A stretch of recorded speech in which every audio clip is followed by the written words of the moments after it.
April महिन्यातच मोठ्या प्रमाणात कडक उन्हाळा जाणवू लागला असल्यानं शीळ धरणातील पाणीसाठा हळूहळू कमी होऊ लागलाय। त्यामुळे पुढील काही दिवसात रत्नागिरी शहरातील नागरिकांना पाणी टंचाईला सामोरं जाण्याची भीती व्यक्त करण्यात येतेय।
रत्नागिरी शहराला शीळ धरण आणि पानवळ धरणातून पाणी पुरवठा केला जातो, परंतु आता उन्हाळ्याला सुरुवात झाली असल्याने दोन्ही धरणातील पाणीसाठा हळूहळू कमी होऊ लागलाय। त्यामुळे पुढील काही दिवसातच रत्नागिरी शहरामध्ये भीषण पाणी टंचाई जाणवू शकते की काय अशी एकूणच धरणातील साठा कमी होत जात असल्याने भीती व्यक्त केली जाऊ लागली आहे।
समंदर की गोद में पला है तू, अंगड़ाई लेते ही लहरें शुरू। आज यौवन की मस्ती छोड़, ले चलता हूं तुझे एक नए मोड़।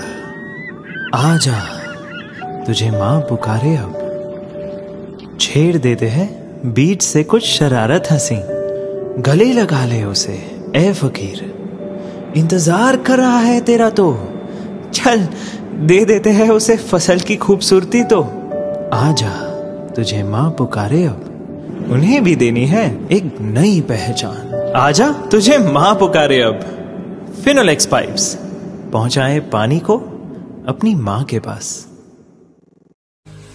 महाराष्ट्रातील तसेच कोकणातील महत्त्वाच्या बातम्या पाहण्यासाठी कोकण 24 तास न्यूज चॅनलला YouTube वर सबस्क्राइब करा आणि बेल आयकॉन प्रेस करा।